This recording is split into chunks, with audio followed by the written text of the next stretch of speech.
बाबा, आप रुक जाइए, मौसम बहुत ज्यादा खराब है। मुझे तो समझ नहीं आ रहा, ये दिन पर दिन मौसम खराब होता जा रहा है। अगर ऐसे ही चलता रहा तो मजदूरी नहीं कर पाऊंगा और घर में खाने को एक दाना तक नहीं आ पाएगा। तभी बहुत तेज आंधी तूफान चलता है। अरे देखो जरा देखो, कितनी तेज तूफान चल रहा है। अरे महेश बेटा, तू झोपड़ी के ऊपर तिरपाल तो लगा कर आया था ना? हाँ बाबा, लगा दी थी तिरपाल। और उसके ऊपर तूने ईंटें रखी थी या नहीं? बाबा, ईंट रखना तो मैं भूल गया। महेश के इतना कहते ही झोपड़ी के अंदर बारिश की वजह से पानी टपकना शुरू हो जाता है। हे भगवान महेश, तूने ये क्या किया? तुझे मैंने कहा था बारिश और तूफान तेज है, तुझे ईंटें रख देनी चाहिए थी। मुझे लग रहा है कि तिरपाल उड़ गई। चल चल मेरे साथ चल। अब तुझे मेरे साथ भीगते हुए मेहनत करनी होगी, नहीं तो पूरे घर में पानी ही पानी भर जाएगा।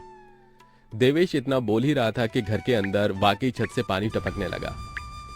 हाँ पिताजी, आप सही कह रहे हो, चलो चलते हैं जल्दी से। दोनों बाप बेटा बारिश में बाहर निकलते हैं और झोपड़ी की छत पर तिरपाल को सही से लगाना शुरू कर देते हैं। अरे बेटा, ईंट को अच्छे से रखना, कहीं ईंट गिर न जाए। ठीक है पिताजी, सही सही रखूंगा।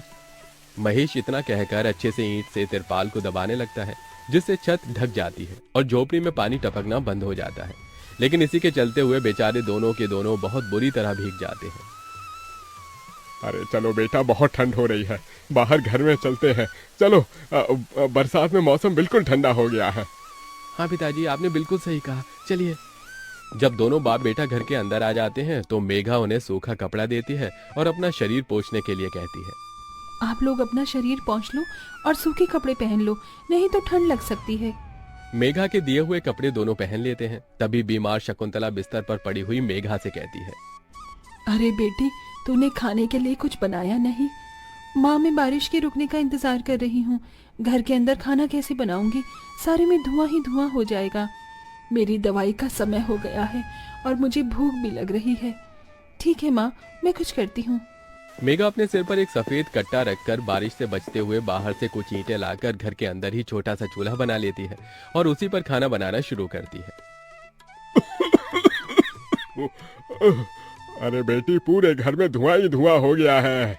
पिताजी, खाना बनाना भी तो बहुत जरूरी था। मेघा जैसे तैसे करके जल्दी जल्दी खाना बना लेती है। वो खाने में नमक मिर्च वाले चावल ही बना पाती है।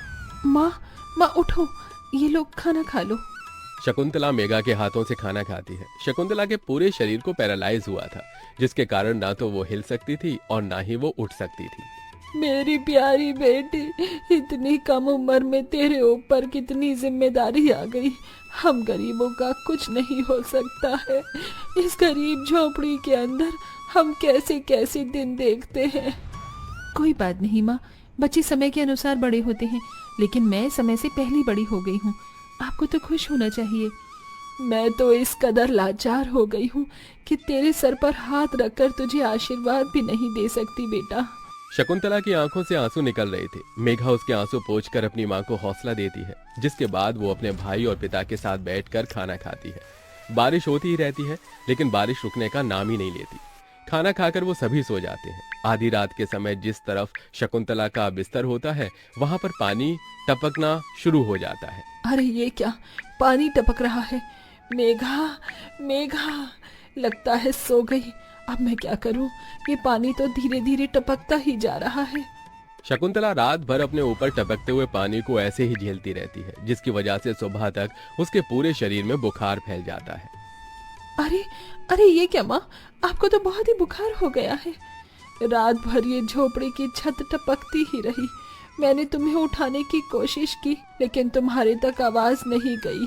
ये सुनकर मेघा को बहुत अफसोस होता है। वो सूखे कपड़ों पर अपनी माँ को सहारा लगाकर लिटा देती है और उनके कपड़े भी बदल देती है। लेकिन तभी अचानक से गांव में बाढ़ आ जाती है। अरे अरे ये क्या हो, यहाँ तो पानी भर रहा है। अरे लगता है गांव में बाढ़ आ गई है। अरे हम लोग क्या करें? अरे बेटा महेश, अरे भाई, अपनी माँ को कंधे पर उठा, नहीं तो हम सभी बह जाएंगे। अरे पानी में कोई जुगाड़ करता हूँ बेटा। देवेश फौरन घर के बाहर जाता है। जहां वो आसपास देखता है, उसे एक रेडी दिखाई देती है। देवेश उसे लेकर आता है, जिस पर शकुंतला को लिटा देता है। अरे चारों तरफ पानी ही पानी हो रहा है, हमें अब यहाँ से जाना होगा, नहीं तो पानी में हम डूब जाएंगे। तभी अचानक से उनकी झोपड़ी पानी में डूबकर बह जाती है। हमारी